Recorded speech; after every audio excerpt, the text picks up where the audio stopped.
Hi, in today's video I'm going to teach you how to pass screening rounds with a recruiter and how can you benefit the most from interacting with the recruiter during the interview process. And the first thing I like to talk about here is about influencing recruiters. So in the same way that recruiters and screening rounds are impression-based hiring, the same way you should focus on influencing your recruiter even before your screening round begins. And to share two examples with you here, if you manage to get 5 people to recommend you to that recruiter for the role that you're applying for, I'd be surprised if that recruiter wouldn't move you forward through the process, and pretty much regardless of how you're gonna do your screening round, okay?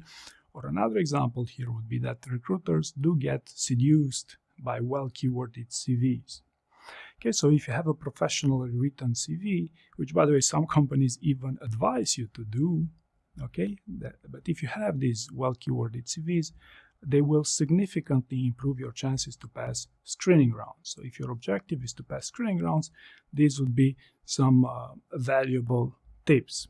The second thing I like to talk about here is about your exchanges, your communication with a recruiter.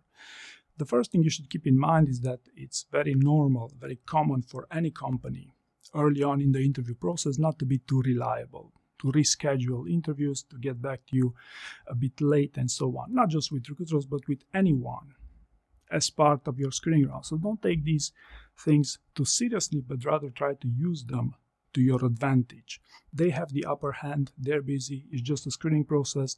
It's all your interest as a candidate to pass them rather than for them to pass you through a final interview round, which is a significant, or at least a much more significant investment for your employer. All right, so don't take them too seriously. The second topic I'd like to talk about here is information coming out of recruiters. So recruiters get bombarded with questions about the job interviews from candidates. And in my experience, most of the time, those will not be high quality questions.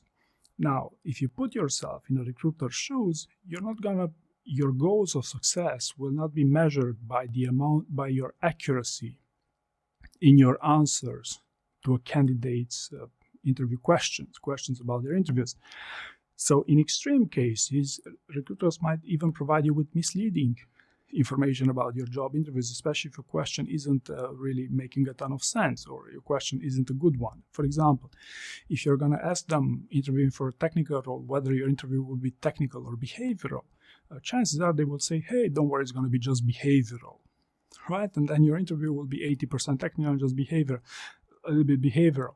This is, because nowadays interviews are both technical and behavioral, regardless of the type of the role that you're applying for. This is just how stuff works today. So long story short, when you're asking a recruiter something, try to at first think about how valid, how reasonable, how qualitative your question is, and you should use this as a way to qualify the quality of the information they provide you. Because if that's, hey recruiter, what will they ask me during my final interview rounds? You can imagine, your answer will not be a very accurate one, or if you expect that one to be accurate, I might, I can tell you from the beginning, they don't know what questions you'll get asked, or at least most of the time they won't know, or even if they would, they wouldn't tell you anyway, right?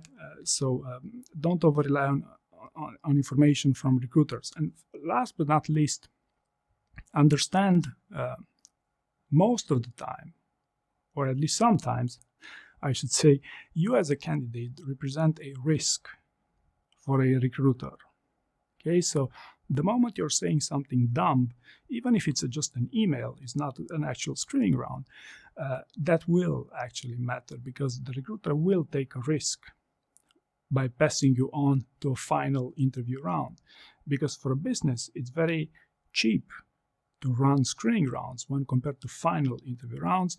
Well, when they would have to employ the time of their best employees, and for extended processes because it's well known that the longer the process, the more qualitative the hiring process is. And early on in the process, if the recruiter makes mistake, so to speak, to take the risk with the bad candidate, it's the recruiter who will have to pay for this. So understand this risk-benefit aspect whenever you interact with a recruiter. So I hope you found this useful, and thank you very much for watching.